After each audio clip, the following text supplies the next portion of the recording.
Bismillahirrahmanirrahim. Elhamdülillahi Rabbil alemin ve salatu ve selamu ala eşrefil enbiya'i vel mursalin vel akibetu lil muttaqin ve la udvana illa ala zalimin. Rabbi şrah li sadri ve yessir li emri ve ehlul uqdeten min lisani yefqahu qavli emma ba'd. Möhtərəm müsəlmanlar, ilk öncə sizi salamlayıram. Esselamu aleykum və rahmetullahi və berekatuhu. Amma sonra bugünkü dərsimizin mövzusu yenə də Ramazan ayında xəstələrin istifadə etdiyi hər hansı bir dərman və ya xəstələrin əhvalı barədə olacaqdır və bugünkü dərsimizdə biz Allahın izni ilə oruç tutan xəstələrinin gözlərinə, qulaqlarına və burunlarına, yəni burnuna damızdırması məsələsini götürəcəyik. Və bu məsələ nadir məsələlərdəndir. Lakin hər bir kəsin, yəni başına gələ bilən və ya bilməsi gərəkən olan məsələlərdəndir. Və birinci məsələ gözə damcı tökməyin, yəni orucda ola gözə damcı tökməyin oruca hər hansı bir təsiri ola biləcəyi məsələsidir. Təbii ki, oruç tutan kəsə gözünə damcı, yəni dərman olaraq istifadə etməsi caizdir, mübahdır və orucuna heç bir mənfi təsir etməz, yəni orucunu pozmaz. Və bu görüşü deyən alimlərdən, yəni Hənefi məzhəbi alimləri, həmçinin Şafii məzhəbi alimləri, həmçinin Şeyxülislam İbn Teymiyyənin seçdiyi bir rəydir və həmçinin Əbdüləziz İbn Baz və İbn Hüseyminin seçdiyi rəydir. Həmçinin Məcmul Fiqh İslami təşkilatı da bu barədə fətva vermiş və bu, yəni oruç tutan kəsin xəstə olaraq gözünə damcı axıtmasının onun orucuna hər hansı bir mənfi təsir etməyəcəyi hökmünə vermişlər. Və bunun da yəni bu cür olmasının səbəblərindən birincisi gözə axıdılan həmin damcının həcminin çox az olmasıdır. Yəni həmin damcı, yəni bir damcı ya iki damcı həcmində olur və bu səbəbdən də o damcının və ya damcıların orucu pozması üçün hər hansı bir imkanı və ya hər hansı bir şansı, belə deyək, olmaz. Yəni mümkün də deyil olsun. Və bu səbəbdən də onun hökmü budur ki, həmin damcı orucu pozmaz. İkincisi, həmin damcılar və ya damcı orucu pozan hissəyə, yəni misal boğaz hissəsinə və ya boğazdan aşağı mədəyə daxil olma şansı olmadığı üçün, yəni gözə axıdılan damcı onun orucu pozması kimi hər hansı bir halı yoxdur.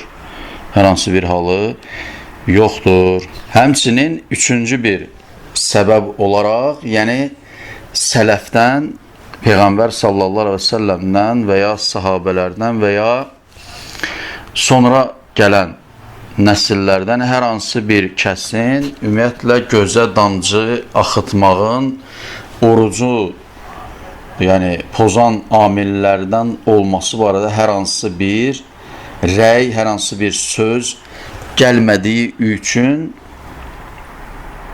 buna hökm verilir ki, bəs gözə, yəni oruclu halda, Ramazan ayında və ya ümumiyyətlə nafilə oruç tutanda və s. Orucda ola, yəni gözə damcı axıdılarsa, o heç bir halda orucu pozmaz. İkinci məsələ, qulaqlara damcı axıdılması onun, yəni oruca hər hansı bir təsir edib etməməsi məsələsinə gəlincə, ümumiyyətlə qulağa damcı axıdılması oruç tutanın mübahdır, caizdir və onun orucuna heç hansı bir mənfi təsir göstərməz. Bu Şafii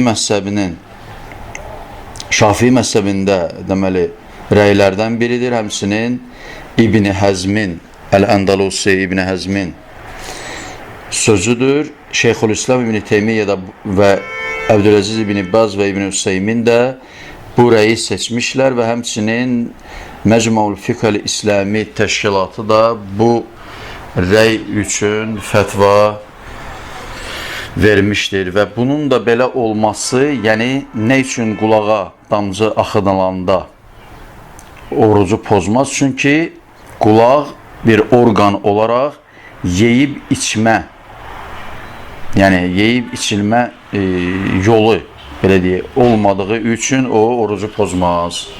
Və müasir tibb, yəni tibbin inkişaf etməsi və tibbin yəni bu barədə məlumat verməsi ilə bərabər, yəni belə bir nəticə hasil olmuşdur ki, yəni qulaq ilə boğazın hər hansı bir deməli birləşməsi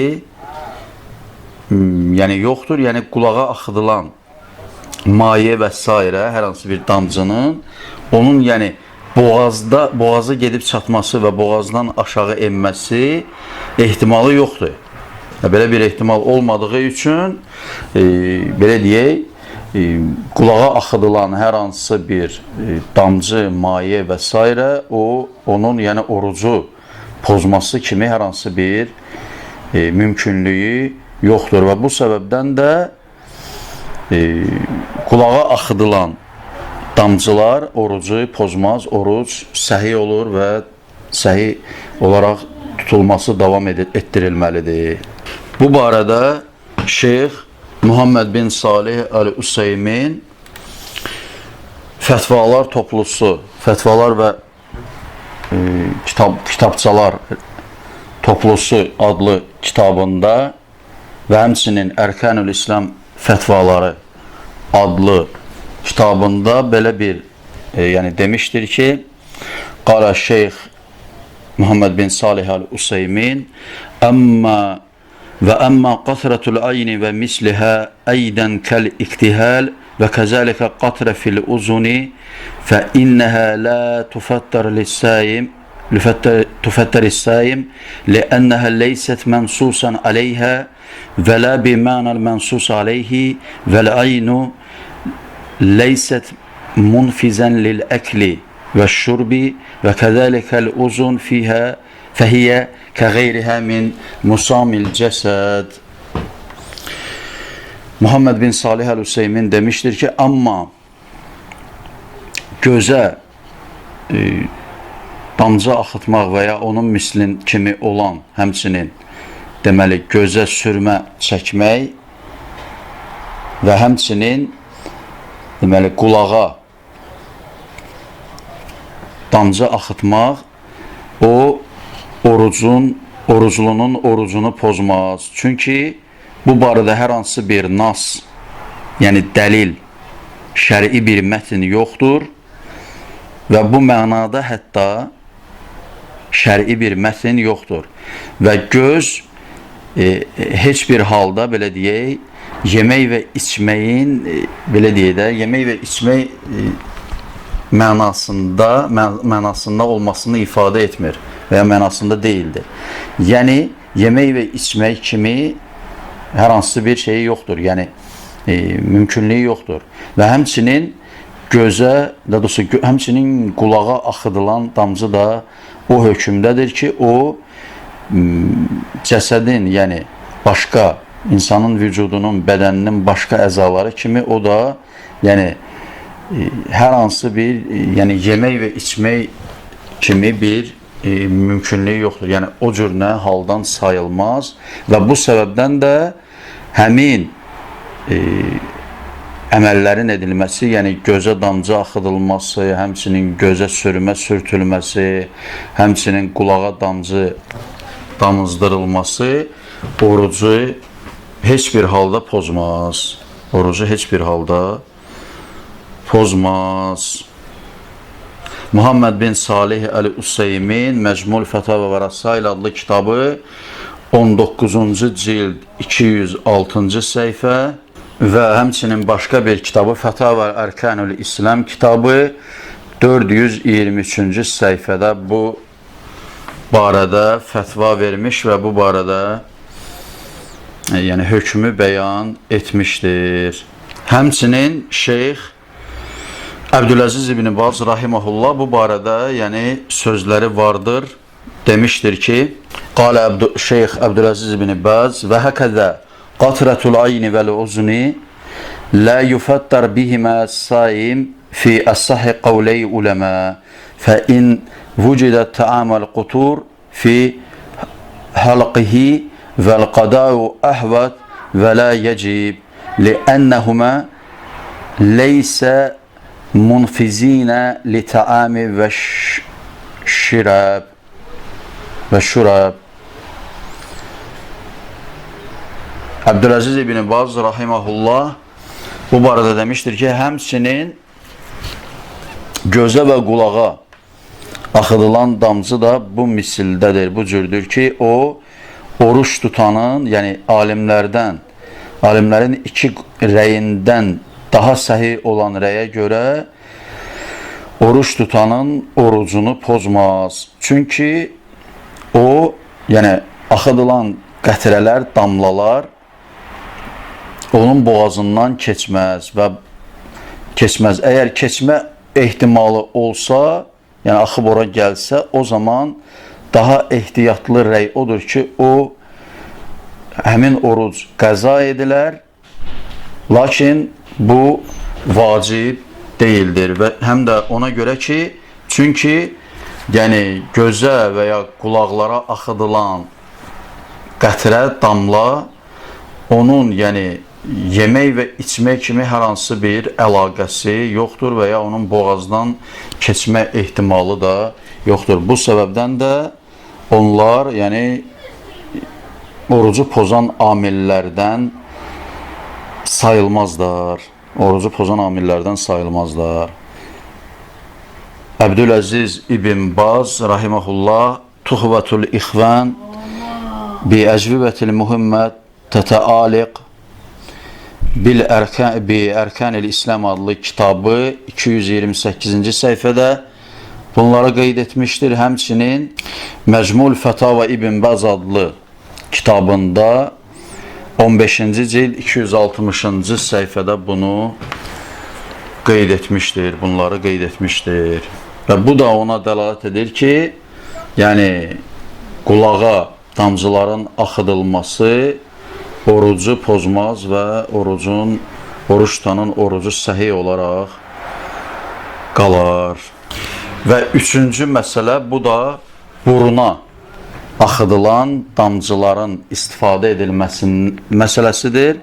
Və bu məsələdə alimlər ixtilaf etmişlər və bu barədə alimlərin iki rəyi vardır.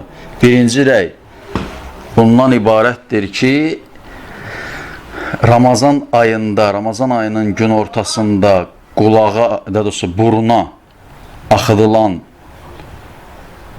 damcılar əgər gedib boğaza çatmış olarsa, yəni boğaza getmə ehtimalı olarsa, bu zaman orucu pozar. Bu zaman orucu neyniyər? Pozar.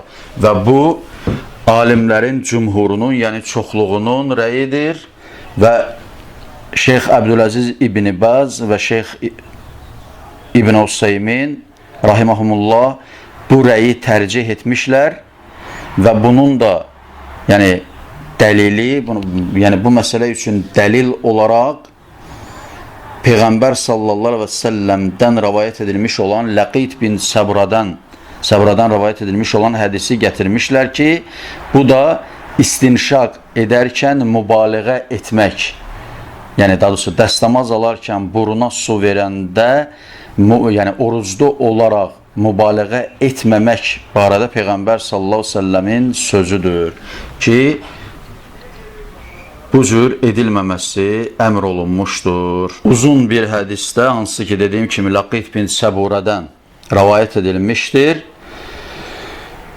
Hədisdə deyilir ki, və baliğ fil istinşaq illə ən yəkuna saymən və istinşaq edərkən, yəni dəstəmaz alarkən, burnu yuyarkən, suyu buruna verərkən lap yuxarı həddinə, burunun yəni yuxarı hissəsinə çatdır, mübaliğə et, yəni, lakin yalnız orucda olandan başqa, yəni orucda olduğun zaman belə etmə.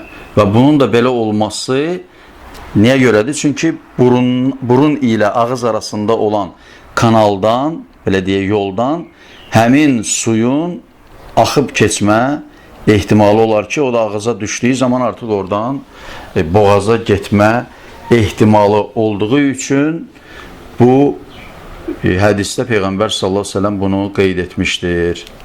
Və bu rəyi deyənlər də bu hədisi dəlil gətirmişlər ki, bu hədisi İmam Tirmizi Sünən kitabında rəvayət etmişdir və Şeyx Albani bu rəvayəti səhihləmişdir, səhih demişdir və hədis də onu ifadə edir ki, yəni oruç tutan kəsin dəstəmaz alarkən, istinşaq edərkən, burnuna su verib burnunu təmizləyərkən onun mübaliğə etməsi, yəni burnun yuxarılarına su verməsi qadağan edilmişdir. Bu səbəbdən də bu cür edilməməlidir və həmçinin buruna damcıdılan, yəni damcı atılan damcı da bu cür edilməməlidir. Yəni, dəstəmaz alan kəs kimi o həmin damcını burunun yuxarı hissələrinə ötürməməlidir. Burunun yuxarı hissələrinə ötürməməlidir. Necə ki, Əbdüləziz İbn Bəz rahimehullah bu barədə demişdir ki, Əmmə qatratu fil unfi فلا تجوز لأن الأنف منفوس ولهذا قال النبي صلى الله عليه وسلم وبلغ في الاستنشاق إلا أن تكون سائما وعلى من فعل ذلك قضى لهذا الحديث وما جاء في معناه إن وجد تآمها في hulqihi. İbn Baz demiştir ki, həmçinin amma buruna axıdılan damcıya gəlincə bu caiz deyildir. Yəni, buruna axıdılan, çünki burun, yəni, yemək, içmək hökmünə daxildir. Yəni, nə demək? Yəni, burundan olan, burunla ağız arasında olan, burunun yuxarısında olan kanaldan ağıza və oradan da boğaza müəyyən damcılar keçə bilər ki, yəni axıdılan damcılar axa bilər ki, o da orucun pozulmasına səbəb olar. Necə ki, Peyğəmbər sallallahu əleyhi və səlləm yuxarıda qeyd etdiyimiz hədisi gətirmişdir İbn Baz rahimehullah. Deyir ki, Peyğəmbər sallallahu əleyhi və səlləm demişdir ki, dəstəmazda istinşaq edərkən mübaliğə etməyin, yalnız mübaliğə edin, daha doğrusu yalnız oruclu olandan başqa, oruc olduğu zaman belə etməyin. Və bu əməl də onun qəza edilməsinə, bu hədis onun qəza edilməsinə nədən olacağını ifadə edir. Yəni, əgər bir oruclu olan kəs istinşaqında mübaliğə edərsə və onun deməli, burun kanalından boğazına, ağzına və boğazına su keçər və bu keçərsə, bu onun orucunun pozulmasına səbəb ola bilər.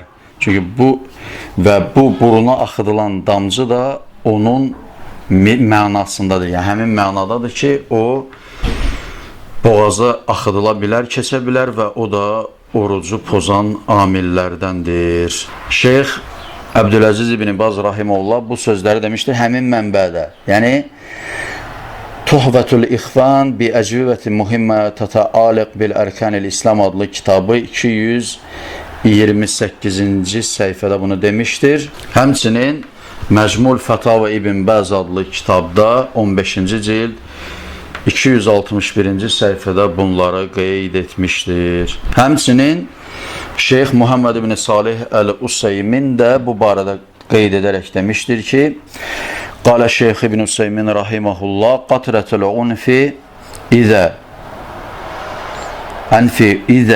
vəsələt iləl məadəti əv iləl hulqi فإنها تفتر لأن النبي صلى الله عليه وسلم قال في حديث لقيط بن سبورة بلغ في الاستنشاق إلا أن تكون صائما فلا يجوز للصائم أن يفتر في أنفه يقتر في أنفه ما يصل إلى معدته أو إلى خلقه وأما ما لا يصل إلى ذلك من قطرة الأنف فإنها لا تفتر. Şeyx Muhammed bin Salih bin Hüseymin rahimehullah demiştir ki, bəs həmçinin buruna axıdılmaq, damcı axıtmaq da əgər mədəyə çatmış olarsa və ya boğaza çatmış olarsa, o orucu pozar. Çünki Peyğəmbər sallallahu aleyhi və səlləm Laqit ibn Səburanın hədisində demişdir ki, bəs dəstəmazda istinşaq edərkən mübaliğə et, yalnız oruclu olandan başqa. Bu səbəbdən də oruclu olanın bunu etməsi caiz deyildir. Və əgər buruna axıtdığı qətrə, damla mədəsinə gedib çatmış olarsa və ya boğazına gedib çatmış olarsa, o, onun orucunu pozar. Yox, əgər boğazına gedib, həmçinin mədəsinə gedib çatmazsa, o halda o, onun orucunu pozmaz. O halda o, onun orucunu pozmaz. Bu barədə Şeyx İbn Useymin Fətavə Ərkanul İslam adlı kitabında 423-cü səhifədə, həmçinin Məcmu Fətavə və Rasail Əl-Useymin adlı kitabında, Fətvalar toplusunda 19-cu cild 206-cı səhifədə bunları qeyd etmişdir. Və bu barədə mövcud olan alimlərin ikinci görüşü, ikinci rəyi bundan ibarətdir ki, Ramazan ayında gün ortasında buruna axıdılan damcıdan istifadə edilməsi orucu pozmaz. Bu, alimlərdən İmam İbn Həzmin, Şeyxülislam İbn Teymiyyənin və həmçinin bəzi müasir alimlərin görüşüdür, rəyidir ki, onlar bu cür fətva verib və hökm vermişlər. Həmçinin Məcmul Fiqh-i İslami təşkilatı da bu rəyi götürərək belə bir hökm vermişlər ki, buruna axıdılan damcı heç bir halda, yəni orucu pozmaz. Və bunların da dəlili ondan ibarətdir ki, çünki yəni buruna axıdılan damcıların həcmi çox az olduğu üçün onların, yəni o damcıların gedib mədəyə çatması mümkünsüzdür, mümkün deyildir və bu səbəbdən də orucu pozan bir amil kimi olması da nədir? Mümkün deyildir. Həmçinin bu barədə Məcmul Fiqh-i İslami təşkilatının qərarında, yəni bu barədə deyilir ki, bu, yəni buruna axıdılan damcılar heç bir halda orucu pozmaz. Necə ki, demişlər ki, Əl-umurul ətiyyə lə tu'təbəru minəl mufattirat qatrətul ayni, əv qatrətul uzni, əvğusulul uzni, əv qatrətul unfi, əv buxaxil unfi, İzə içtunibə İbtiləyu mə nufizə iləl xəlqi. Məcməl Fiqh-i İslami təşkilatı demişdir ki, və bu cür işlər, yəni hansı ki, orucu heç bir halda pozulmasına etibar edilməz. Bu, gözə axıdılan damcı, həmçinin buruna axıdılan damcı, həmçinin qulaqların yuyulması, həmçinin buruna axıdılan damcı, həmçinin və ya buxaxul unf deyilən, yəni buruna taxılan hər hansı bir cihaz kimi, yəni orucu pozmaz. Çünki onların, yəni bu damcıların və s. boğaza axılması, gedməsi, çatması və s. mümkün deyildir. Yəni bu cür hal mümkün deyildir və bu səbəbdən də bu cür hallar, bu cür durumlar, xəstələr nədir? Orucun pozması üçün bir amil təşkil etmir. Beləliklə, bu dərsimizdə oruc olan kəsin, yəni oruc olan kəsin xəstə olduğu zaman gözünə, qulaqlarına və ya burnuna axıdılan, yəni hər hansı damcı və s. kimi dərmanların oruclu olaraq istifadə edilməsi haqqında oldu ki, və qeyd olunduğu kimi gözə və qulaqlara axıdılan damcılar heç bir halda orucu pozmaz və bunu edən şəxsin orucu səhihdir və orucuna davam etməlidir. Lakin buruna axıdılan damcılara gəlincə, bu barədə alimlərin iki görüşü vardır. Bir görüşə görə orucu pozar, çünki onun ağıza və boğaza gedib çatma ehtimalı və oradan da mədəyə gedib çatma ehtimalı vardır. Və bu səbəbdən də alimlərdən bir qisminin, yəni birinci qisminin görüşünə görə orucu pozar, lakin ikinci qism alimlərin görüşünə görə həmin damcılar orucu pozmaz və oruca davam etməsi lazımdır. Və beləliklə bu məsələni bu dərsimizdə götürdük və sonda Uca Rəbbimiz Allaha həmd səna edirəm, Peyğəmbərimiz Muhammed sallallahu aleyhi və səlləmə, onun əhl-i beytinə, bütün sahabələrinə və gözəl biçimdə qiyamətə qədər onların yoluna tabi olanların üzərinə Allahın salavatı və salamı olsun. Esselamu aleykum və rəhmətullahi və bərəkatuhu.